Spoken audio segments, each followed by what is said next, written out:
Hey, I want to talk to you about something that's very important to trail life, which is these trekking poles. Everybody's familiar with walking sticks, but out here they're really important for many reasons. One reason in particular, if you're walking along a path that's not very wide and there's a lot of brush like there is here, dead leaves, well, there could be a snake in there. So rather the snake be surprised by the end of your trekking pole than your foot. So that also, there's a lot of good reasons to have a stick around.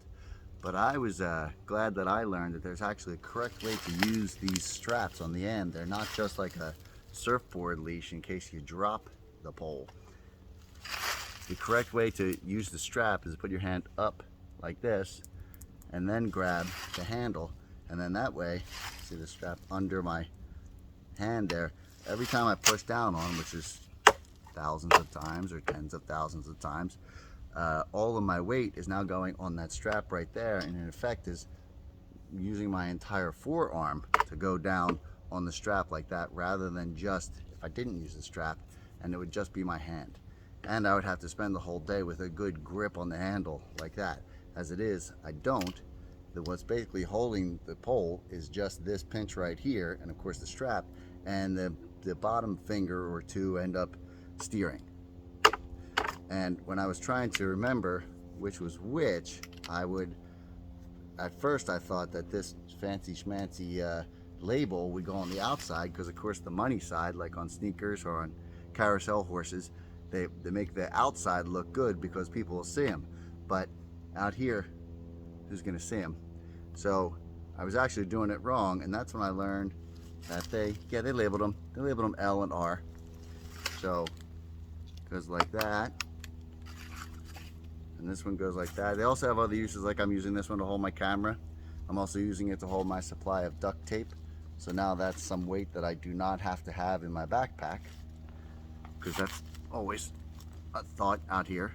So now I'm ready to go with my good grip on my trekking poles, walking all day like that. And like I said, the label's facing on the inside, because of course out here, who's going to see it if the label's facing outside? Willie Willow and Peter Pine? That's actually a quote from the Rankin Bass, Santa Claus is Coming to Town, which actually, Santa Claus is Coming to Town has a good song which applies a lot out here, like all the time. No, it's not the first toy maker to the king. It's put one foot in front of the other, and soon you'll be walking across the floor.